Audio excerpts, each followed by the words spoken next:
പ്രിയപ്പെട്ടവരെ നമസ്കാരം. അത് പറയേണ്ട ആൾ ക്യാമറയുടെ പിന്നിലായതുകൊണ്ടാണ് ഞാൻ പറഞ്ഞത്. എൻ്റെ കൂടെ ഒരു തങ്കക്കുടമുണ്ട്. നമ്മൾ യൂട്യൂബ് ചാനൽ തുടങ്ങിയപ്പോൾ എന്ന് പറഞ്ഞിട്ടുണ്ടെങ്കിൽ നമുക്ക് വരുമാനം കിട്ടുക എന്നുള്ളത് തന്നെയാണ് ഒന്നാമത്തെ കാര്യം. അപ്പം നമ്മളുടെ സാമ്പത്തിക നില മെച്ചപ്പെട്ടു, നമ്മുടെ ജീവിത നിലവാരം നന്നായി, നമ്മുടെ കടങ്ങളൊക്കെ കുറേ വീട്ടാൻ പറ്റി, നമ്മുടെ കുടുംബത്തിലായാലും മൊത്തത്തിൽ നാട്ടുകാരുടെ ഇടയിലായാലും ഒരു നിലയും വിലയൊക്കെ വന്നു. നമ്മൾക്ക് എന്തെങ്കിലുമൊക്കെ ആണ് നമ്മൾ എന്നൊക്കെ ഉള്ളൊരു തോന്നലും, നമ്മളങ്ങനെ അത്ര മോശമല്ല. എല്ലാവരും ഇത്ര കാലം പറഞ്ഞ പോലെ അജു ഒന്നിനും കൊള്ളാത്തവൻ, അങ്ങനെയാണ് ഒരു പേരുണ്ടായിരുന്നു ചേട്ടന്. അപ്പോൾ അതിൽ നിന്നൊക്കെ നമുക്കൊരു മാറ്റമൊക്കെ വന്നു. അതിൻ്റെ ഒപ്പം തന്നെ നമുക്ക് ഈ യൂട്യൂബ് ചാനലുകൊണ്ടുണ്ടായ വലിയൊരു ഗുണം എന്ന് പറഞ്ഞാൽ കുറേ അമ്മമാരെ കിട്ടി എനിക്ക്. അതിലത്തെ ഒരമ്മയാണിത്. അപ്പോൾ നമ്മുടെ പാലക്കാടുള്ള ജ്യോതി മേനൻ, ജ്യോതി ചേച്ചി എന്ന് പറഞ്ഞിട്ട് ഞാൻ എന്താണ് മുളക് വറുത്ത പുളിയല്ല, അത് മറ്റേ ജ്യോതി ചേച്ചി പറഞ്ഞു. സാബുദാനവടയാണ് ആദ്യമായിട്ട് പറഞ്ഞു തന്നിട്ടുള്ളത്. പിന്നെ മത്തങ്ങ കൊണ്ടുള്ള പുളിങ്കറി, അങ്ങനെയൊക്കെ നമുക്ക് പറഞ്ഞു തന്നിട്ടുണ്ട്. അപ്പോൾ ചാനൽ തുടങ്ങിയിട്ട് കുറച്ച് നാളങ്ങോട്ട് കഴിഞ്ഞപ്പോൾ തൊട്ട് തന്നെ ജ്യോതി ചേച്ചി നമ്മുടെ സബ്സ്ക്രൈബറായിട്ടുണ്ട്. അന്ന് തൊട്ടേ ഉള്ള ബന്ധമാണ്. എന്നും എന്ന് പറയണ പോലെ നമുക്ക് മെസ്സേജുകൾ അയച്ച് ഞങ്ങൾ കോണ്ടാക്റ്റ് ഉണ്ട്. ഒരു കുടുംബം പോലെയാണ് ഞങ്ങൾക്ക്, വേറെ വേറെ എന്നില്ല. അതേപോലെ തന്നെയാണ് പുഷ്കല ആൻറ്റി, രാജലക്ഷ്മി ചേച്ചി, തങ്ക ആൻറ്റി, അങ്ങനെ കുറേ പേരുണ്ട് എനിക്ക് സ്ഥിരം ഇപ്പോഴും കോണ്ടാക്റ്റുള്ള നമ്മുടെ സ്വന്തം അമ്മയുടെ പോലെയുള്ള ഒരു ബന്ധമുള്ളവർ. അപ്പോൾ ഇവർക്കൊക്കെ എന്ന് പറഞ്ഞാൽ നമ്മുടെ കൂടെ കുറച്ച് ദിവസം നിൽക്കണമെന്നും ഞങ്ങൾക്കും ആഗ്രഹമുണ്ട് അവർ വന്ന് ഞങ്ങളുടെ കൂടെ താമസിക്കണമെന്നും. അങ്ങനെ നമ്മളും മനസ്സുകൊണ്ട് ആഗ്രഹിക്കുന്ന ഒരു വ്യക്തി കൂടിയാണ് ജ്യോതി ചേച്ചി. അങ്ങനെ ജ്യോതി ചേച്ചി കുറേ നാളായി നമ്മൾ ഓരോ ദിവസം നോക്കി അതിനവസാനം നമ്മുടെ അടുത്തേക്ക് വന്നിരിക്കുകയാണ്. 2 ദിവസം നമ്മുടെ കൂടെ ഉണ്ടാവും, നമുക്ക് കുറേ പാചകങ്ങളൊക്കെ ചെയ്തു തരും. അങ്ങനെ ഇവിടെ നിൽക്കുക എന്നുള്ള ഒരു ഇതിലാണ് ആൾ വന്നിട്ടുള്ളത്. അപ്പോൾ ഇന്ന് നമ്മൾ വന്നിട്ടുള്ളത് നമ്മുടെ കുടിലിലേക്ക് വന്നേക്കാണ് കേട്ടോ. അപ്പോൾ ആൾക്ക് ഭയങ്കര എനർജറ്റിക് ആയിരുന്നു. പക്ഷെ എന്താ ഉണ്ടായെന്ന് വെച്ചിട്ടുണ്ടെങ്കിൽ കുറച്ച് നാൾ മുന്നേ ഒരു ആക്സിഡൻറ്റ് ഉണ്ടായി. മോളുടെ കൂടെ ആക്റ്റീവാകുമ്പോൾ പോകുമ്പോൾ ബാക്കിൽ വേറെ ആരോ ഇങ്ങോട്ട് വന്ന് കയറിയതാ അല്ലേ, വേറൊരു ബൈക്കുകൾ ഓടിച്ചിട്ട് ഒരു ചെക്കൻ വന്ന് പെട്ടെന്ന് ഇവർക്ക് ബ്രേക്ക് കിട്ടിയില്ല, അങ്ങനെ മറിഞ്ഞ് ജ്യോതി ചേച്ചിക്ക് ചെറുതായിട്ട് ആക്സിഡൻറ്റ് പറ്റി. കൈ ഇവിടെയൊക്കെ ഈ കൈയാണ് ഫ്രാക്ചറായി. അപ്പം അതിന് ശേഷം ആൾക്ക് ചെയ്യാനൊരു ബുദ്ധിമുട്ടുണ്ട്, പക്ഷേ മൈൻഡ് നല്ല സ്ട്രോങ് തന്നെയാണ് ഇപ്പോഴും അല്ലേ? അതെ. അപ്പം നമ്മുടെ കുടിലിലേക്കാണ് വന്നിട്ടുള്ളത് കേട്ടോ. തനി പാലക്കാടൻ വിഭവങ്ങളും ആൾക്ക് നന്നായിട്ട് ഉണ്ടാക്കാൻ അറിയാം. പക്ഷെ കുറേ കാലം ബോംബെയിലായതുകൊണ്ട് നോർത്ത് ഇന്ത്യൻ സാധനങ്ങളും നന്നായിട്ട് ചെയ്യാനറിയാം. അപ്പോൾ സാബുദാനവട നമുക്ക് പറഞ്ഞു തന്നിട്ടുള്ളത് നോർത്ത് ഇന്ത്യനാണ്. പിന്നെ മത്തങ്ങ പുളിങ്കറിയാണ് പാലക്കാടൻ, നാടനാണ്. അതെ. ഇപ്പം ഇവിടെ ചെയ്യാൻ പോകുന്ന ഒരു നാടൻ സാധനമാണ് കേട്ടോ. ജ്യോതി ചേച്ചി നമുക്ക് ഉണ്ടാക്കി തരാൻ പോകുന്നത് ചേന കൊണ്ടൊരു തീയലും പിന്നെ അയില വറുത്തത്, ചെറിയ വറ്റ. അപ്പോൾ ഇത് ഈ മസാല ഏതൊക്കെ മീന് അപ്ലൈ ചെയ്യാം? ഏത് മീനും അപ്ലൈ ചെയ്യാം. ഏത് മീൻ? ഇത് വറക്കണ മീന് നമ്മൾ വറക്കില്ല. അതിപ്പോ ഏതായാലും ഏതിന് ഈ മസാല തേച്ചാലും ടേസ്റ്റ് അല്ലേ? അപ്പൊ നമുക്ക് കിട്ടിയേക്കണത് വറ്റയാണ് കേട്ടാ. അപ്പൊ ഇതിലേക്ക് മസാല ഉണ്ടാക്കാനായിട്ട് ഇത്രയും മീനിന് ഒരു 6-7 വെളുത്തുള്ളി അരി ഇതാ. ഇത് ഇത്രയും പോർഷൻ ഉള്ളി, ചെറിയ ഉള്ളി. പിന്നെ ഇത്രയും ഇഞ്ചി, ചെറിയൊരു കഷ്ണം ഇഞ്ചി, 2 കഷ്ണം ഇഞ്ചി ഉണ്ട്. ഇത്രയും വേണം. 2 കറിവേപ്പിന്റെ തണ്ട്. ഇത് 2 തണ്ട്. രണ്ടല്ല 3 വേണ്ട. എന്നാ 2 തണ്ടേ വേണ്ടോ? 2 തന്നെ വേണ്ടു. മറ്റേത് തീയലിക്ക് വെക്കാം. ഒരു ചേച്ചിയൊക്കെ കൈ കണക്കാണേ, സ്പൂൺ കൊണ്ട് എടുത്താലും അറിയില്ല. അപ്പൊ ഇത്രക്ക് പെരിഞ്ചീരകം ഉണ്ട്. 2 സ്പൂണ് കുരുമുളക് പൊടി. ഇതുകൊണ്ട് കുഞ്ഞു സ്പൂൺ കൊണ്ട് 2 സ്പൂൺ മതിയാ. ഇത്രക്ക് മഞ്ഞൾപ്പൊടി. ഇത് എരിവുള്ളത് കാരണം ഇത്ര നമ്മുടെ എരിവിനനുസരിച്ചിട്ട് ചേർത്താൽ മതി അല്ലേ? മുളക് പൊടി ഇട്ടു, മല്ലിപ്പൊടി മതി, കുറച്ച് മതി. ഇനി ഒരു പകുതി ചെറുനാരങ്ങയുടെ നീര്.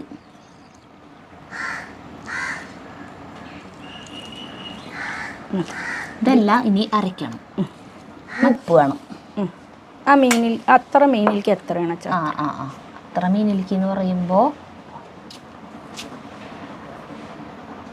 കുറച്ച് കുറവായാലും പിന്നെ ഇടാം. അതെ, പിന്നെ നോക്കിയിട്ട് ഇടാലോ. ഇത് അരയ്ക്കണം. ഇതപ്പം ഞാൻ ഈ അമ്മീമ അരയ്ക്കാം അല്ലേ?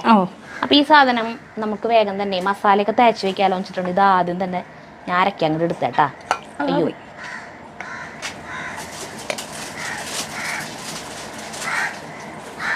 ഒരുവിധം ഒരു 90% ഒക്കെ അറിയണം. ഞാനേ മറ്റേ ഏപ്രൺ എടുക്കട്ടെ, അല്ലെങ്കിൽ മേലിക്ക് തെറിക്കും. ഞാനേ ഏപ്രൺ എടുക്കാൻ പോവാ, ആ ഉള്ളി അല്ലെങ്കിൽ മേലിക്ക് തെറിക്കും, ഉള്ളി ഇഞ്ചിയൊക്കെ ചതക്കി പോവാ. അപ്പൊ ചേട്ടൻ തീ കത്തിച്ചു. എന്തിനാ വെച്ചിട്ടുണ്ടെങ്കിൽ തീയലിലേക്കുള്ള നാളികേരം വറക്കണേ, അതിന് വേണ്ടിയിട്ട്. തീയലിലേക്കുള്ള ചേന ഉണ്ടല്ലോ, ഇത് 2 വിസിലടുപ്പിച്ചു. കുക്കറിൽ 2 വിസിൽ അകത്തുനിന്ന് അടിച്ചിട്ട് കൊണ്ടുവച്ചേക്കാട്ടെ. ഉപ്പൊന്നും ഇട്ടിട്ടില്ല ഇതില്. ഇത് ഉടയ്ക്കണം. ഉടയ്ക്കാനായിട്ട് നമ്മൾ ഈ സാധനം വാങ്ങിച്ചു, പൊട്ടാറ്റോ മാഷർ ഉണ്ടല്ലോ, അത് വല്ലാണ്ട് ഉടയ്ക്കണ്ട. എത്ര ആവണമെന്ന് ചേച്ചി പറഞ്ഞു ഞാൻ പറഞ്ഞു കൊടുക്കാം. ചമ്മന്തി പരുവാവണ്ട, ജസ്റ്റ് അല്ലെങ്കിൽ വെറും കഷ്ണമാവുള്ളൂ.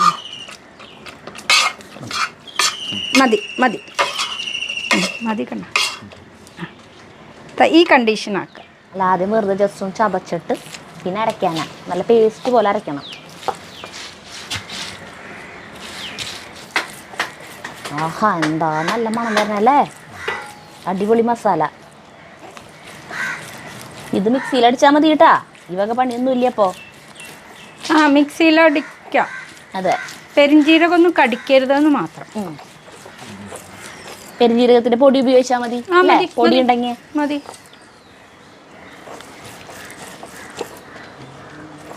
തീയലിലേക്കുള്ളത് പ്രത്യേകം ചേച്ചി പറഞ്ഞു, നാളികേരം അമ്മി മരക്കരുത്, മിക്സിയിൽ തന്നെ അരയ്ക്കണം എന്ന് പറഞ്ഞിട്ടുണ്ട് എൻ്റെ അടുത്ത്. വെണ്ണ പോലെ കുടിലാണ് നമ്മൾ ചെയ്യാൻ പോണേന്ന് പറഞ്ഞപ്പോഴേ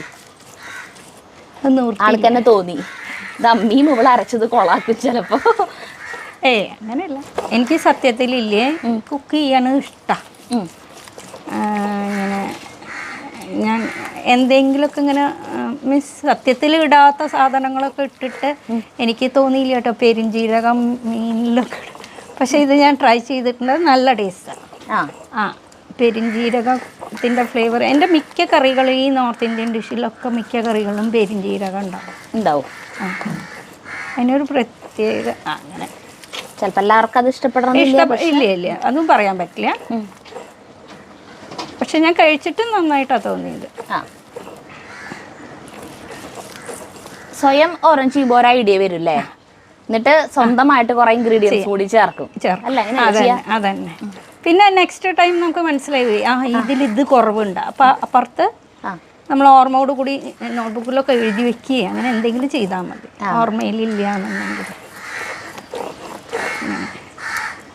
അതങ്ങോട്ട് പുരട്ടി കഴിഞ്ഞാൽ മീൻ എപ്പോഴാച്ചാൽ അത് നമുക്ക് ലാസ്റ്റ് ചോറിനുള്ള സമയം വറുത്താൽ മതി. ഇത് ആദ്യം ഇത് പുരട്ടി വെക്കലാണ്. അതെ, നോക്കി ആരാ വന്നി കിടക്കുന്നു? ഇമ്രാൻ അല്ലേ? നമ്മളെവിടെയുണ്ടോ അവിടെ ഇമ്രാനുണ്ട്. നമ്മളിവിടേക്ക് പോകുന്ന ആളെ ഇങ്ങനെ അറിഞ്ഞാൽ, ഞാൻ ഇപ്പം ചെരുപ്പ് എടുക്കാൻ പോയപ്പോൾ സിറ്റ് ഔട്ടിൽ കിടന്ന് ഉറങ്ങണ്ടായിരുന്നു. പിന്നെ നോക്കിയപ്പോൾ ഇവിടെയുണ്ട്. ഞാൻ സത്യത്തിൽ ഇങ്ങനെ മീനൊക്കെ ഇങ്ങനെ അങ്ങനെ കാര്യമായിട്ട് ഉണ്ടാക്കിയിട്ടൊന്നുമില്ല. പക്ഷെ ഒരു പ്രാവശ്യം ഉണ്ടാക്കിയപ്പോൾ എനിക്ക് ഇഷ്ടപ്പെട്ടു ഈ മസാല. അതിനുശേഷം ഇങ്ങനെ പിന്നെ വറക്കാറ്? ഞാൻ മീൻ വറുത്ത് അത്രയ്ക്കൊന്നും അങ്ങനെ ഉണ്ടാക്കാറില്ലല്ലോ അല്ലേ? ഒരാൾക്ക് വേണ്ടിയിട്ട് ഇത്രയൊക്കെ നമുക്ക് 1/4 കിലോ പോലും കിട്ടില്ല ചിലപ്പോൾ, അറിയില്ല. പിന്നെ ഇവിടെ നാട്ടിൽ വന്നതിന് ശേഷം അങ്ങനെ കഴിക്കണം എന്ന് മൂടൊന്നുമില്ല. ഏട്ടന്മാർ വരുമ്പോൾ അവർ നോൺ വെജ് കഴിക്കും. ചെറിയ അവർക്ക് വേണ്ടിയിട്ടാണ് ഇതൊക്കെ ഉണ്ടാക്കുക അല്ലേ? ചെറിയേട്ടൻ ഇങ്ങനെ ഭയങ്കര ഇഷ്ടം. അപ്പം ഇങ്ങനെ ചിക്കനും മട്ടണും ഒക്കെ ഉണ്ടാക്കി തരും. നല്ല ഇഷ്ടം. 4 ഏട്ടന്മാരാണ് ചേച്ചിക്ക്. 4 ഏട്ടന്മാർക്ക് കൂടിയുള്ള ഒരു കുഞ്ഞിപ്പെങ്ങളാണ്. അതിൻ്റെ കുറേ കുസൃതിയും കുറുമ്പൊക്കെ ഉണ്ട് ആളുടെ കയ്യിൽ അല്ലേ? കുട്ടിക്കളിയൊന്നും മാറിയിട്ടില്ല, ഇപ്പോഴും കുഞ്ഞിപ്പെങ്ങളാണ്. അപ്പം അരച്ച് കഴിഞ്ഞു കേട്ടാ. ഇനി നേരെ പുരട്ടിയാൽ മതി. നമ്മുടെ മസാല ഉപ്പ് നോക്കിയോ? എല്ലാം ഉപ്പ് നോക്കി. മസാലയിൽ ഉപ്പുണ്ട്. ഇത് ഇമ്മ തേച്ച് പിടിപ്പിക്കാം അല്ലേ? അമ്മി ഇല്ലാത്തവർക്ക് ഇത് മിക്സിയിൽ അരച്ചാൽ മതി. ഇപ്പൊ അമ്മീമെന്തിനാ മീനാക്കണേ? മണം വരും. പിന്നെ അത് സോപ്പിട്ട് കഴുകാൻ നിൽക്കണം അമ്മി. ഇതിപ്പോ അമ്മി ഇതേ കൈയോടെ കുറച്ച് വെള്ളം കൊണ്ട് കഴുകിയിട്ട കാര്യം കഴിഞ്ഞു.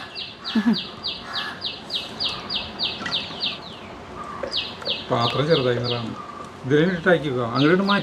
അല്ല ആക്കണം, ഇത് മാറ്റിയതാ ഞാൻ. ഇതിലേക്ക് എടുത്ത് വെക്കാം. നമ്മൾ ആ കുരുമുളക് പൊടി ഇടുക, കാരണം മുളക് പൊടി കുറച്ചു, അതാണ് ഈ കളർ ഇങ്ങനെ. അതെ, അയില ഞാൻ ഇങ്ങനെ വറുത്തിട്ടുണ്ട്. എന്നിട്ടിങ്ങനെ ചട്ടിയിൽ ഇങ്ങനെ കരുവേപ്പിൻ്റെ എല്ലാം നിരത്തി വെച്ച് അതിൻ്റെ വറുത്തിട്ട് വറുത്തിട്ടുണ്ട്. ഇതിൽ ഓൾറെഡി കരുവേപ്പിൻ്റെ എല്ലാം അരക്കുന്നുണ്ട്. മീനിൽ നന്നായിട്ട് ആ മസാല പരട്ടി വെച്ചു കേട്ടാ. നമ്മൾ നേരത്തെ തീ കത്തിച്ചു. ഞാൻ ഇത് ചെയ്യുമ്പോഴത്തേക്കും ചോദിച്ചു ചേച്ചി നാളികേരം വറക്കാന്ന് വിചാരിച്ചിട്ടേ പിന്നെ അത് വേണ്ടാന്ന് വെച്ചു, തീ കത്തിച്ചു. പക്ഷെ എന്താണെന്ന് വെച്ചാൽ ജോജി ചേച്ചിക്ക് മറ്റേ ആക്സിഡൻറ്റ് കഴിഞ്ഞതിന് ശേഷം കൈക്ക് കുറച്ചൊരു ബുദ്ധിമുട്ടാണ്. അപ്പോൾ ആദ്യം ആൾക്ക് ഇങ്ങനെ ഭക്ഷണം ഉണ്ടാക്കിയിട്ട് ഇങ്ങനെ മറ്റുള്ളവർക്ക് കൊടുക്കാനായിരുന്നു ഭയങ്കര ഇഷ്ടമല്ലേ. പക്ഷെ ഇപ്പം അത് പറ്റാണ്ടായി, കയ്യിന് പറ്റാണ്ടായി. നമ്മുടെ വിറക് അടുപ്പ് കത്തിച്ചപ്പോൾ ഫുള്ളായിട്ട് പുക പോണില്ല. നോക്കിയപ്പോൾ ഇത് തുറന്നു നോക്കിയപ്പോഴാണ് ഇതിൻ്റെ ഉള്ളിൽ നിന്ന് ഇങ്ങനെ സാധനങ്ങൾ വന്നുകൊണ്ടിരിക്കുക. അണ്ണാറക്കണ്ണനാണത്. അണ്ണാറക്കണ്ണൻ ഇങ്ങനത്തെ സ്ഥലത്ത് കൂടുണ്ടാക്കില്ലല്ലോ, മരത്തിൽ കഴിഞ്ഞു. ഇവിടുത്തെ പുക കഴിഞ്ഞു കണ്ടു. ഇപ്പൊ പുക ദേ പോയി തുടങ്ങി. ഇത്ര നേരം പുക വന്നു പോയി തുടങ്ങില്ല, അടുപ്പിലില്ല. Oh my God. എല്ലാം കിട്ടിയാ?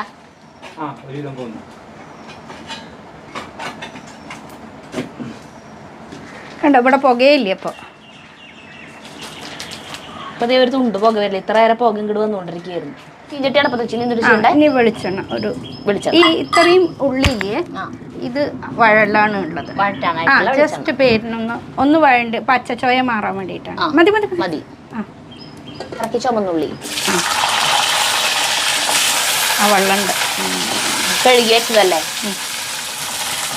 പിന്നെ ഇതിൽ നീരിത്തിരി കൂടി കൂടുതലാവും. നമ്മുടെ ഉള്ളി തന്നെയല്ലേ. ഇപ്പൊ തന്നെ പറിച്ചുകൊണ്ട് വന്നതാ ചേട്ടൻ.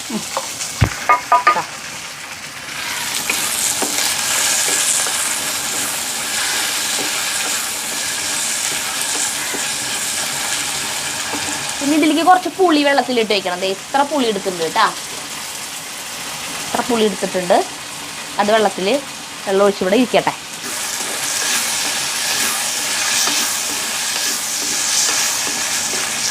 ഇതിനൊരു മണം വരും. നല്ലൊരു മണം വരുന്നുണ്ട്. അപ്പൊ അതാണ് ഇതിന്റെ പാകം. അല്ലാണ്ട് ഇത് സോഫ്റ്റ് ഒന്നും ആയിട്ടില്ല കേട്ടാ. ഇനി പാകം ചേനയുടെ ഒപ്പം കിടന്ന് വേവും. അപ്പോൾ നമ്മൾ ഈ ചേന വേവിച്ചിട്ട് ഇങ്ങനെ കുറച്ചൊന്ന് ഉടച്ചു വെച്ചിട്ടുണ്ട്. ഫുള്ളായിട്ട് ഉടക്കരുത്, ഇങ്ങനെ ഇതുപോലെ ഉടച്ചു വെച്ചിട്ടുണ്ടല്ലോ. ഇതിലേക്ക് ഇനി ഈ ഉള്ളി ഇടണം അല്ലേ. ഇതിലേക്ക് ചെരിയാൻ പോവാണ്.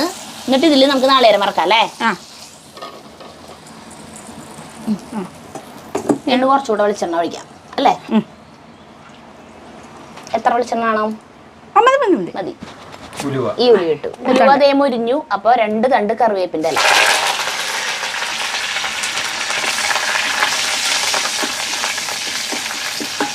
ഇതിലേക്ക് ഇത്രേ നാളികേരം ചെരിയത് കേട്ടാ. ഒരു മുറി ഒരു മുറിയേക്കാളൊക്കെ അധികം ഉണ്ട്. കൂടുതലുണ്ട്. ഒരു മുറി നന്നായി വറക്കണം. അത് ചുങ്ങി ചുങ്ങി കുറച്ചാവും. ബ്രൗൺ കളർ, ഗോൾഡൻ ബ്രൗൺ എന്ന് പറയില്ലേ, പുളിയിറുമ്പിന്റെ കളർ,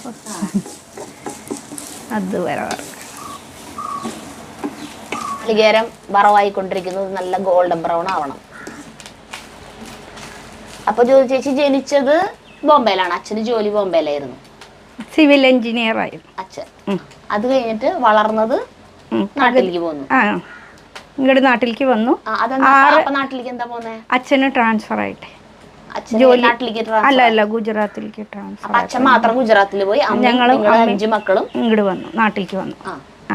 എന്നിട്ട് 6ാം ക്ലാസ് എഴുതി പാസ്സായപ്പോ ഇവിടുന്ന് അഗെയിൻ ബോംബെക്ക് പോയി. അച്ഛൻ അപ്പൊ വീണ്ടും തിരിച്ച് ബോംബെക്ക് വന്നു. അച്ഛൻ അതിന്റെ മുന്നേ ബോംബെയിൽ വന്നു. പക്ഷെ ഞങ്ങക്ക് ഇടയിൽ പഠിപ്പ് വിട്ടു പോവാൻ പറ്റാത്ത കാരണം പോയില്ല. ചെറിയേട്ടൻ 10ാം ക്ലാസ് എഴുതി പാസ്സായപ്പോ ഇവിടുന്ന് പോയി. എല്ലാവരും 6ാം ക്ലാസ്സിലായിരുന്നു. 6ാം ക്ലാസ് എഴുതി. എന്നിട്ട് പിന്നെ അങ്ങോട്ട് ബോംബെക്ക് പോയി. പിന്നെ അവിടുത്തെ ലൈഫായിരുന്നു. പിന്നെ അവിടെ കല്യാണവും കുട്ടിയും എല്ലാം. കല്യാണം കഴിച്ചതും അവിടെ ജോലിയുള്ള ആളെ തന്നെ കല്യാണം കഴിച്ചത്. പക്ഷെ ആള് മരിച്ചുപോയി. 2011 പോയി. 14 വർഷമായി അല്ലേ. ജ്യോതി ചേച്ചിയുടെ തറവാട് കുന്നത്ത് വീട് എന്നാണ് പേര്, ചെർപ്പളശ്ശേരി. അപ്പൊ പണ്ട് എനിക്ക് ഇങ്ങനെ മെസ്സേജ് ഒക്കെ അയക്കുമ്പോ ഇങ്ങനെ പറയും അവിടെ ആരും ഇല്ല, 4 കെട്ടാണ് വലിയ. അപ്പൊ ഞാൻ പറയാം അയ്യോ എനിക്കത് കാണണമെന്ന് ഭയങ്കര ആഗ്രഹമുണ്ട്. എനിക്ക് അങ്ങനത്തെ പണ്ടത്തെ പഴക്കമുള്ള 4 കെട്ട് മന അങ്ങനെയൊക്കെ പറയണൊക്കെ അങ്ങനത്തെ ഒക്കെ എനിക്ക് കാണാൻ ഭയങ്കര ആഗ്രഹ. മുകളില് 10 റൂമാ. അത്രയും അംഗങ്ങൾ താമസിച്ചിരുന്ന വീടായിരുന്നു. വലിയ ഫാമിലി ആയിരുന്നു. ഇപ്പൊ അവിടെ ആരുമില്ല. പിന്നെ ഇങ്ങനെ പൂജകളൊക്കെ ഉണ്ടാവുമ്പോ തറവാട് അങ്ങനെ ആ തുറന്നെല്ലാം ക്ലീൻ ചെയ്ത് അവിടെ മച്ച് ഉണ്ട് അണ്ടർഗ്രൗണ്ട് ഭഗവതിയൊക്കെ ഉണ്ടാവും. അപ്പൊ അതിന്റെ പൂജ ചെയ്യാൻ വേണ്ടിയിട്ട് ചെയ്യും. ഞങ്ങളെല്ലാവരും പോവും അവിടെ. അങ്ങനെ മെയിൻറ്റെയിൻ ചെയ്ത് വെക്കേണ്ടവര്. അല്ലെങ്കിൽ പഴയ വീടല്ലേ, എത്ര കൊല്ലം പഴക്കാന്നൊന്നും എനിക്കറിയില്ല. അങ്ങനെ അത് പറയണെങ്കിൽ ചെറിയേട്ടൻ വേണം അല്ലേ? അല്ല, രണ്ടാമത്തെ ചേട്ടൻ. രണ്ടാമത്തെ ചേട്ടനെ നമുക്ക് ഒരു ദിവസം പറഞ്ഞുതരും, എല്ലാം പറഞ്ഞു. ഭയങ്കര ഇഷ്ടാ എക്സ്പ്ലെയിൻ ചെയ്യാനൊക്കെ. അപ്പൊ ആ ചേട്ടൻ നമുക്ക് ഒരു ദിവസം വീഡിയോയിൽ കൊണ്ടുവരണം. അങ്ങനെ രണ്ടാമത്തെ ചേട്ടൻ ബഹ്റൈനില്. 4 ഏട്ടന്മാരാ. ഏട്ടന്മാരെ കുറിച്ച് പറയാൻ തുടങ്ങി കഴിഞ്ഞാൽ ജോലി ചേച്ചി വാചാലയാവും, നിർത്തില്ല. എന്റെ ലോകം തന്നെ അവരല്ലേ. പിന്നെ ഒരു മകളാണുള്ളത് ജോലി ചേച്ചിക്ക്, ശാലിനി ബാംഗ്ലൂർ സെറ്റിലായി. ഹസ്ബൻഡിനും ഒക്കെ അവിടെ തന്നെയാണ് ജോലി അല്ലേ? അതെ, ആർക്കിടെക്റ്റ് ആണ് ശാലിനി. ഇനി ആവണം. മൂത്ത ഏട്ടൻ അപ്പൊ എവിടെയാ? ഇപ്പൊ ദുബായിലായിരുന്നു ഫാമിലി ആയിട്ട്. റിട്ടയർ ചെയ്തിട്ട് ഇപ്പൊ പാലക്കാട് വീട് വെച്ചിട്ടുണ്ട്. കൊപ്പത്ത് അവിടെ സെറ്റിലായി. കൊപ്പം പാലക്കാട് കൊപ്പം സെറ്റിലായി. രണ്ടാമത്തെ ഏട്ടൻ ബഹ്റൈനില്, മൂന്നാമത്തെ ഏട്ടൻ ബോംബെയിലുണ്ട്. ഒറ്റപ്പാലത്ത് നിന്നാണ് കല്യാണം കഴിച്ചിരിക്കുന്നത്, വരോട് എന്ന് പറഞ്ഞ സ്ഥലത്തുണ്ട്. പിന്നെ 4ാമത്തെ ഏട്ടനാണ് ഉണ്ണിയേട്ടൻ. ആള് ദുബായിൽ. ദുബായിൽ. അവൻ്റെ അടുത്തേക്കാണ് ഞാൻ റീസെൻ്റ്ലി പോയിട്ട് വന്നത്. ആള് ഇങ്ങനെ 4 പേര് 4 സ്ഥലത്തായ കാരണം ജോലി ചേച്ചിയും കറക്കത്തിലായിരിക്കും. ഇടയ്ക്ക് പാലക്കാട് ഉണ്ടാവും, ചിലപ്പോൾ ബഹ്റൈനിൽ പോവും, ചിലപ്പോൾ ദുബായിൽ പോവും, ചിലപ്പോൾ ബോംബെയിൽ പോവും. പിന്നെ മോളുടെ അടുത്തേക്ക് ബാംഗ്ലൂർ പോവും. അങ്ങനൊക്കെ ഇങ്ങനെ ഇരിക്കണം നോക്കണ്ടാട്ടാ. ആള് ഭയങ്കര സംസാരപ്രിയാണ്. സംസാരിക്കാൻ തുടങ്ങി കഴിഞ്ഞാൽ നിർത്തില്ല. ഭയങ്കര ഇഷ്ടമാണ് സംസാരിക്കാൻ. പക്ഷെ ക്യാമറ ഓൺ ആകുമ്പോൾ ആൾ ഓഫ് ആവും. അതാണ്. ഇനി ഇതിൽ നമുക്ക് പൊടികൾ ഇടാം. ഇപ്പൊ നാളികേരം തേങ്ങ നമ്മള് വറുത്തത് ഈ ഒരു കളറായി കണ്ട, ഈ ഒരു കളറായി കഴിഞ്ഞിട്ടുണ്ടെങ്കിൽ ഇതില് മുഴുവൻ മുളകും മല്ലിയും വേണമെങ്കിൽ വറുത്ത് ചേർക്കാം അല്ലേ? അത് വേണമെങ്കിൽ ചെയ്യാം, അല്ലെങ്കിൽ മല്ലിപ്പൊടി മുളക് പൊടി ആയാലും മതി. ശരി, മുളക് പൊടി എരിവിനനുസരിച്ച് ഇത്ര ഇട്ടാ മതി അല്ലേ? നല്ല എരിവുള്ളതായതുകൊണ്ട് ഇത്ര ഇടണുള്ളൂ കേട്ടാ. കുറച്ചുകൂടി ഇടാം അല്ലേ? അത്രയ്ക്കധികം ചേനയ്ക്കുള്ളതല്ലേ. ഇത്രക്ക് ഇട്ടു. മല്ലിപ്പൊടി 3 സ്പൂൺ ഇടുന്നുണ്ട്. ഈ കുഞ്ഞു സ്പൂൺ കൊണ്ട് 3 സ്പൂൺ ഇടുന്നുണ്ട് കേട്ടാ. മതി. ഇളക്കി എന്നിട്ട് ഇതിന്റെ പച്ചമണം മാറുമ്പോ നമ്മൾ മാറ്റി വെക്കുക. ഇത് ഇറക്കാൻ തോന്നുന്നു. ഈ ചീഞ്ചട്ടിയുടെ ചൂട് മതിയും തോന്നുന്നു. ചീഞ്ചട്ടി നല്ല ചൂടുണ്ടേ. ഈ ചൂട് മതി ഈ മുളകും മല്ലിയൊക്കെ മൊരിയാൻ. അപ്പൊ ഈ അടുപ്പിലേക്ക് നമ്മള് തീയലിന്റെ പാത്രം വെച്ചു. ഇതിലെന്തൊക്കെയാണ് ചെയ്യണ്ടേ? മഞ്ഞൾപ്പൊടി ഇടുക, വെള്ളം ഒഴിക്കുക. ഇതിലേക്ക് മഞ്ഞൾപ്പൊടി ഇത്ര ഇട്ടു. പിന്നെ പാകത്തിന് ഉപ്പ്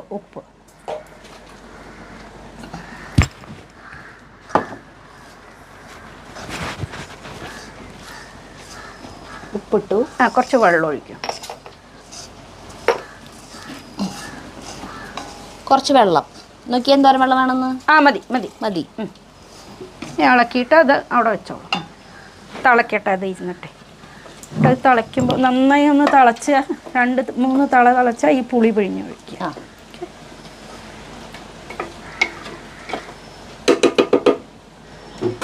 ഇത് ഇവിടെ കിടന്ന് തിളക്കട്ടെ. ഇത് നന്നായി തിളച്ച് വരുമ്പോൾ പുളി പിഴിഞ്ഞൊഴിക്കും. പുളി നമ്മൾ നേരത്തെ വെള്ളത്തിലിട്ട് വെച്ചല്ലോ, അത് പിഴിഞ്ഞൊഴിച്ച് നന്നായി തിളച്ച് വരുമ്പോഴത്തേക്കും നമ്മുടെ നാളികേരം ഒന്ന് ചൂടാറും. അപ്പോൾ അത് അരച്ചു കൊണ്ടുവരാം. അത് അരക്കി എങ്ങനെ പൊടിക്കുക ആദ്യം. അപ്പൊ ജോലി ചേച്ചി പറയണത് എന്താണെന്ന് വെച്ചിട്ടുണ്ടെങ്കിൽ ആദ്യം മിക്സിയുടെ ജാറിലിട്ട് വെള്ളമൊന്നും ചേർക്കാണ്ട് ഇതിനെ പൊടിക്കണം. എത്ര പൊടിക്കാൻ പറ്റുമോ അത്രയും പൊടിക്കുക. എന്നിട്ട് വെള്ളം ഒഴിക്കുക. എന്നിട്ട് അരയ്ക്കുക. വെണ്ണ പോലെ അരയ്ക്കണം. അരഞ്ഞു കിട്ടും. അങ്ങനെ ചെയ്യുമ്പോൾ വെണ്ണ പോലെ അരഞ്ഞു കിട്ടും. അല്ലാണ്ട് ആദ്യം തന്നെ ഇതില് വെള്ളം അരക്കരുത് എന്നാണ് പറയണത്. ഇതൊക്കെ നമ്മൾ ചെയ്തിട്ടുള്ള എക്സ്പീരിയൻസിൽ നിന്ന് കിട്ടുന്ന ഒരു അറിവുകളാണ് അല്ലേ, ടിപ്പുകൾ. അത് സാമ്പാറിനും അങ്ങനെ ചെയ്താൽ മതി. അപ്പൊ വെണ്ണ പോലെ അരവിലാണ് ടേസ്റ്റ്. ഇത് തിളച്ചു തുടങ്ങി. കുറച്ചും കൂടി തിളക്കട്ടെ. വെള്ളമില്ലേ? ഒന്നും കൂടി. വെള്ളമുണ്ട്. ഇത് കിടന്ന് തിളച്ച് വേവട്ടെ. ഉള്ളി വേവട്ടെ. ഉള്ളി ഒരുവിധം വറുത്തപ്പോ വെന്തുണ്ടാവും അല്ലേ? വെന്തുണ്ടാവും. ആക്ച്വലി ഇനി പുളി പിഴിയേണ്ട സമയമായി. വേണമെങ്കിൽ പിഴിഞ്ഞോളൂ. പിഴിഞ്ഞിട്ടാണ് പൊക്കോളൂ. അതെ. അപ്പൊ ഇതിലേക്ക് ഈ സമയത്ത് ഉള്ളിയൊക്കെ വെന്തൂട്ടാ. അപ്പൊ ഇതിലേക്ക് പുളി വെള്ളത്തിലിട്ട് വെച്ചിട്ടുണ്ടായിരുന്നു ഒഴിക്കുകയാണ്.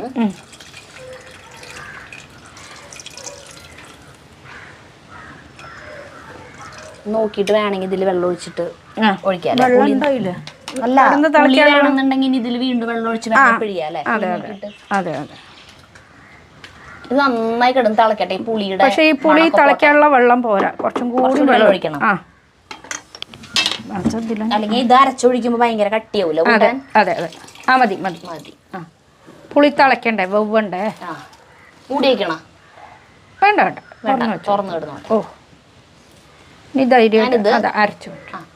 അടുക്കളയിലുണ്ടെ മിക്സിയിൽ ഇത് അരച്ചിട്ട് വരാട്ടാ. ആദ്യം പൊടിച്ചിട്ട് പിന്നെ വെള്ളം ഒഴിക്കും. പൊടിച്ചിട്ട് പിന്നെ അരയ്ക്കും.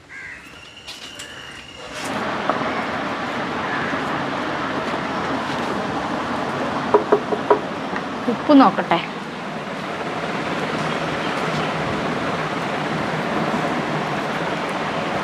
ഉപ്പില്ല, പുളി ഭാഗം. പുളി ഒഴിച്ചിട്ട് നന്നായി കിടന്ന് തിളയ്ക്കുന്നുണ്ട്. അപ്പം ഈ പുളി ക്രമീകരിക്കാൻ ഇങ്ങനെ ഇതായി കിട്ടാൻ വേണ്ടിയിട്ട് കുറച്ച് ശർക്കരപ്പൊടി ഇടുന്നുണ്ട്. ശർക്കര ഒരു പീസോ അല്ലെങ്കിൽ പൊടിയുള്ള കാരണം ഇത് സാമ്പാറിലും അപ്ലൈ ചെയ്യാം. പുളി ഒഴിക്കണ ഏത് വിഭവത്തിലും ഇത് അപ്ലൈ ചെയ്യാം. ഇങ്ങനെ മധുരം കൂടരുത്. കൂടിക്കഴിഞ്ഞാൽ പിന്നെ മധുരത്തിന്റെ ഫ്ലേവർ അല്ലേ മുന്നിൽ നിൽക്കുക. അപ്പൊ ഇപ്പുറത്തെ അടുപ്പ് ചേട്ടൻ കത്തിച്ചു മീൻ വറക്കാൻ വെക്കാൻ. ചേട്ടൻ ഇത് വറുത്തിടാനുള്ളതാ. വറുത്തിടാ. ഇതിലേക്ക് അരപ്പ് ചേർക്കാം അല്ലേ? നീ പുളി വെന്തോന്ന് തോന്നുന്നുണ്ടോ? പുളി വെന്തോന്ന് ചോദിച്ചാ അങ്ങനെ കഴിക്കുമ്പോ കയ്പ്പ് ടേസ്റ്റ് വരുന്നുണ്ടോ? ഇല്ല. എന്നാ അരപ്പ് ചേർത്തേക്കോളൂ. അരപ്പ് ചേർത്തി അതിൽ വെള്ളം ഒഴിച്ചിട്ട് മിക്സി ഇങ്ങനെ കുലുക്കിയിട്ടേ. ഇതിപ്പോ തന്നെ നല്ല രസമുണ്ട്. എരിവില്ല, ഒന്നുമില്ല, വെറും ഉപ്പ് മഞ്ഞപ്പൊടി മാത്രം, പുളിയുള്ളൂ. അരച്ച് നല്ല മഷി പോലെ എന്താ പറയാ, വെണ്ണ പോലെ അരച്ചു കൊണ്ടുവന്ന് ചേർക്കാണ് കേട്ടാ. ഇനി അതിൽ വെള്ളം ഒഴിച്ചിട്ട് മിക്സി ഒന്ന് കഴുകിയിട്ട് ഒഴിക്കാം. അപ്പോഴത്തേക്ക് ഓടി വന്നത് ഇളക്കിയില്ലേ ചേട്ടാ? ഇളക്കിയാ? അതിൽ മിക്സിയിൽ വെള്ളം ഒഴിച്ചിട്ട് അടയ്ക്കൂ. മിക്സിയുടെ പാത്രമായിട്ട് അടയ്ക്കും. ഇത്തിരി കൂടി വെള്ളമാവാം. എന്നിട്ട് കുലുക്കല്ലേ? കുറച്ച് മതി മതി മതി. എന്നിട്ട് പുറത്തേക്ക് അങ്ങോട്ട് ആക്കി കുലുക്കിക്കോളൂ. അപ്പോൾ ഇവിടെ ഒന്നും വീടില്ല. അപ്പോൾ ഫുൾ അതിൽ അടപ്പിലും ഒക്കെ കിട്ടും. ഇങ്ങനെ ഇവിടെ കുലുക്കി. ഇനി ആ വെള്ളം തിരികെ ഒഴിച്ചു. എന്നിട്ട് ഇതിനെ ഇട്ട് തിളപ്പിക്കാൻ പാടില്ല. അതെ. നല്ലൊരു തള വന്നാൽ മാറ്റി വെച്ചിട്ട് ഇതാണ് വറുത്തിടാൻ. കടുക് ഇഷ്ടംപോലെ കൂട്ടാനായി. 4 ദിവസത്തേക്കായി ചേച്ചി ഞങ്ങൾക്ക്. അത് ഇരിക്കെ ടേസ്റ്റ് കൂടുക ചെയ്യാം. തീയലുകൾക്കൊക്കെ അങ്ങനെയല്ലേ? പുള്ളിയുള്ള സാമ്പാർ നോക്കൂ, നെക്സ്റ്റ് ഡേക്കല്ലേ ടേസ്റ്റ്. കുറവുണ്ട്. അടിപൊളി അടിപൊളി അടിപൊളി. ഇനി ജസ്റ്റ് ഒരു തള വരിക വേണ്ടു. മസാല കടന്ന് വേവാൻ പാടില്ല. ഭയങ്കരമായിട്ട് കുറേ സമയം കിടന്ന് തിളക്കണ്ട. മസാല തിളച്ചാലേ അത് സുഖം ഉണ്ടാകില്ല. ഇനി ചീനച്ചട്ടി വെച്ചോളൂ. ഇതിലേക്ക് വെളിച്ചെണ്ണ ഒഴിക്കണോ? ഇത് നമ്മുടെ ദോശക്കല്ലാണ് കേട്ടോ, അതിലാണ് വറക്കണത്. മതിയാവും മതിയാവും. നമ്മുടെ ചീനച്ചട്ടിയിൽ കൂട്ടാൻ തീയൽ കാച്ചാൻ പോവാണ്. അതിന് വെളിച്ചെണ്ണ ഒഴിക്കുന്നു കേട്ടാ. മതി. കടുക് പൊട്ടി വെളിച്ചെണ്ണ ഒഴിച്ച് കടുക് പൊട്ടി. പൊട്ടി പെട്ടെന്ന്. എണ്ണ റെഡിയാണ്. നല്ലോണം പൊട്ടട്ടെ കേട്ടോ. ഉള്ളി അരിഞ്ഞ് വെച്ചിട്ടുണ്ട്, ചുമന്നുള്ളി അരിഞ്ഞ് വെച്ചിട്ടുണ്ട്, വറ്റൽമുളകും തയ്യാറാക്കി വെച്ചിട്ടുണ്ട്. ആട്ടോളൂ. അതിലേക്ക് ഇതുണ്ട്. ചുമന്നുള്ളി അധികമായാ കുഴപ്പമില്ലേ, നമ്മുടെ ഉള്ളിയല്ലേ ഇഷ്ടം പോയില്ലേ. ഉള്ളി അധികമായ ടേസ്റ്റ് നന്നായിട്ടുണ്ടാവും. ഇനി എന്താ വേണ്ട അറിയാം? വേപ്പിൻ്റെ ഇല ഇങ്ങനെ വിത്ത് തണ്ട്, അതായത് ഒരു വേപ്പിലേനെ 2 കഷ്ണാക്കുക.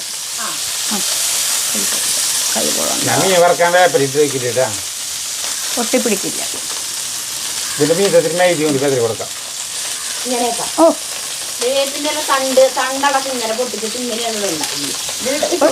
ആട്ടോളൂ കേട്ടോ. ഒരു തണ്ടിനെ 2 ആക്കുക.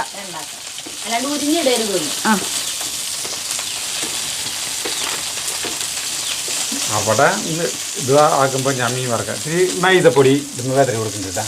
എന്നിട്ട് മീൻ വറക്കുന്നത് പൊട്ടി പിടിക്കില്ലെന്ന് ഉള്ള ഒരു ശാസ്ത്രമുണ്ട്. അല്ല നമ്മൾ അങ്ങനെ വറുത്തു. ഇത് ഈ ദോശകല്ല് പൊട്ടി പിടിക്കാന്ന് അറിയില്ല കേട്ടാ. ഇല്ല ഇല്ല. എപ്പോ വരും സാധനം? എൻ്റെ മൈദ ഓട്ടേ. ഇനി ആ മൈദ എവിടെയൊക്കെ ആ മൈദ കൊണ്ട് തൊടുവോ അവിടെ മുഴുവൻ മൈദയാക്കും ചേട്ടൻ. ആ കൈപ്പിന് കഴുകില്ല. അല്ല അതിപ്പോ ഒന്നും ചെയ്യാൻ പറ്റില്ല എനിക്ക്. അടുക്കളയിൽ എന്തെങ്കിലും ആള് ചെയ്യണ്ടെങ്കിൽ അങ്ങനെ എന്തൊക്കെ ഉപയോഗിച്ചു എന്നുള്ളത് നമുക്ക് അടുക്കള കാണുമ്പോൾ മനസ്സിലാവും. എല്ലായിടത്തും ആ കൈ കൊണ്ട് തന്നെ അത് നോക്കി വെച്ച് കഴിഞ്ഞിട്ട് ഒഴിക്കാം, കുഴപ്പമില്ല. അതെ, നമ്മൾ ഇത്തിരി വെളിച്ചെണ്ണ ഇട്ട് ഒഴിക്കുന്നു കേട്ടോ. ഇത് വെളിച്ചെണ്ണ വളരെ കുറവായിരുന്നു.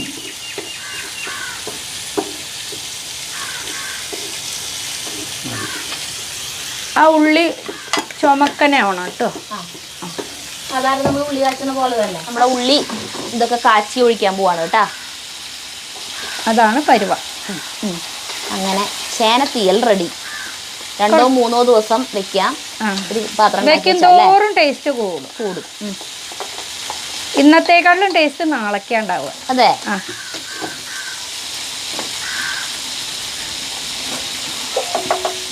അടച്ചിരിക്കട്ടെ ചെയ്യാൻ.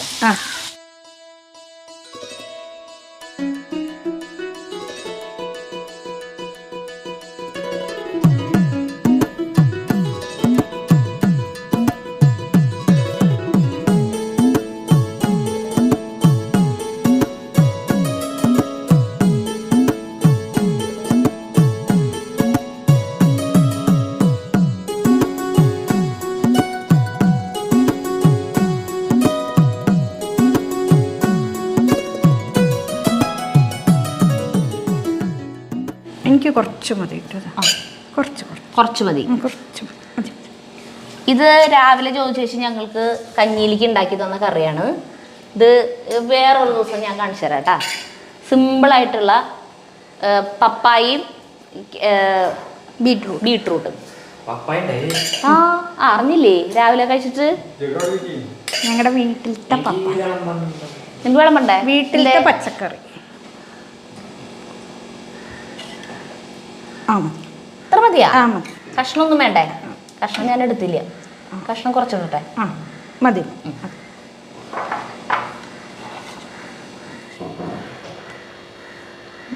കാണാനൊക്കെ ആനച്ചന്തായിട്ട്. കാണാൻ മാത്രമല്ല ടേസ്റ്റും ഉണ്ട്. ഇതിങ്ങനെ വെണ്ടക്കായ കൊണ്ട് കയ്പക്കായ കൊണ്ട് ഒക്കെ ഉണ്ടാക്കാം അല്ലേ? കയ്പയ്ക്ക ഉപ്പ് പുരട്ടിയിട്ട് വട്ടത്തിൽ അരിച്ചിട്ടൊന്ന് എണ്ണയിൽ വഴട്ടിക്കോരണം. മീൻ വറുത്തത്.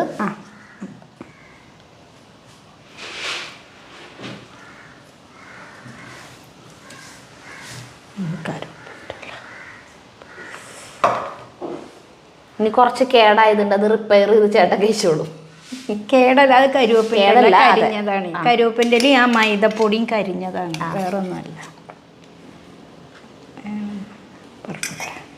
അവന് കൊടുത്തില്ലേ? കൂട്ടാൻ ജഗുവിന് കൂട്ടാൻ. ജഗുവിന് ഇത് ഭയങ്കര ഇഷ്ടപ്പെടും. എന്താ വെച്ചാൽ അതിനൊരു സാമ്പാറിൻ്റെ ഒക്കെ പോലത്തെ ഒരു ടേസ്റ്റ് ആണല്ലോ, ഒരു മണം. വെള്ളം തേ എടുത്തോ ജഗുവാ? അച്ഛന് വെള്ളം വേണ്ട.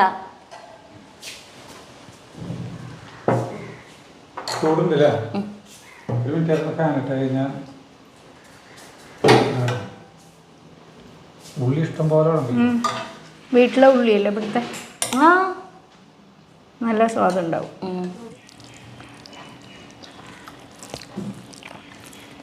കാണാനുള്ള ഭംഗി മാത്രമല്ലല്ലോ, ടേസ്റ്റ് സൂപ്പർ അല്ലേ?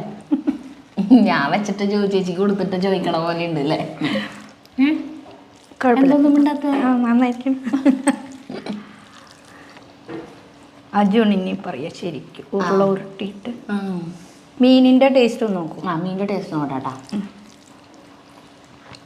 ഇത് നമ്മള് പറഞ്ഞ പോലെ അടുക്കളയിൽ നോൺ സ്റ്റിക്കിന്റെ അങ്ങനെ ഒട്ടിപ്പിടിക്കാത്തതിൽ വെച്ചിട്ടേ നന്നായി മൊരിച്ചെടുത്ത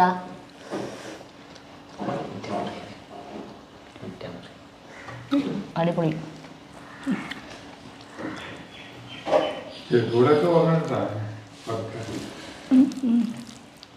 നല്ല രസമുണ്ട്. മീൻ വറുത്തതും നല്ല രസമുണ്ട് കേട്ടാ. ഇത് പിന്നെ കാലത്ത് കഴിച്ചതാ. ഇതും സൂപ്പർ തന്നെയാണ്. ചേട്ടൻ കഴിച്ചോ? ഞാൻ വേണേ വീഡിയോ എടുക്കാം, ചേട്ടനൊന്ന് കാണിക്കാം. ഇന്ന് ഷൂട്ട് ചെയ്യാൻ ഇതിന് വന്നിട്ടില്ല, അതുകൊണ്ടാണ് ചേട്ടനും ജഗ്ഗൊക്കെ മാറിയിട്ടൊക്കെയാണ് ഷൂട്ട് ചെയ്ത് തുടങ്ങുന്നത്. കാരണം ഇപ്പോഴേ ചേട്ടനാണ് ക്യാമറയുടെ പിന്നിൽ. ചേട്ടൻ നന്നായി വിശക്കുന്നുണ്ടെന്ന് മുഖം കണ്ടറിയാം. ചേട്ടൻ കഴിച്ചോ ചോറിന്?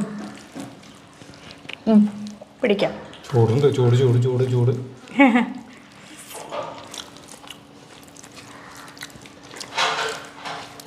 കൂട്ടാൻ കൂടിയിട്ട് എന്തോരം വേണം ചോറിനാം ഈ കൂട്ടാൻ കൂടിയിട്ട്. അത് അടിപൊളിയാണ്. പിന്നെ മീൻ അപാരമായ ടേസ്റ്റാണ്. മീൻ നല്ല ടേസ്റ്റ് ഉണ്ട്. ഈ മസാല ഇനി എല്ലാ മീനും ഈ മസാല തേച്ച് കറക്കാവുന്നതാണ്. നമ്മൾ പെരുംജീരകം ആക്കുമ്പോൾ ഒരു സംശയം ഉണ്ടാവും കേട്ടാ, പെരുംജീരകം എങ്ങനെ ഉണ്ടാവും, പക്ഷെ തോന്നുന്നുണ്ടോ? ഒരു കുഴപ്പമില്ല. മീൻ നല്ല രസമുണ്ട്. ഇതല്ലോ ഇത് കരിഞ്ഞതല്ലേ, കരുവേപ്പിൻ്റെ ഇലയാണേ, നമ്മൾ തെറ്റിദ്ധരിച്ചു.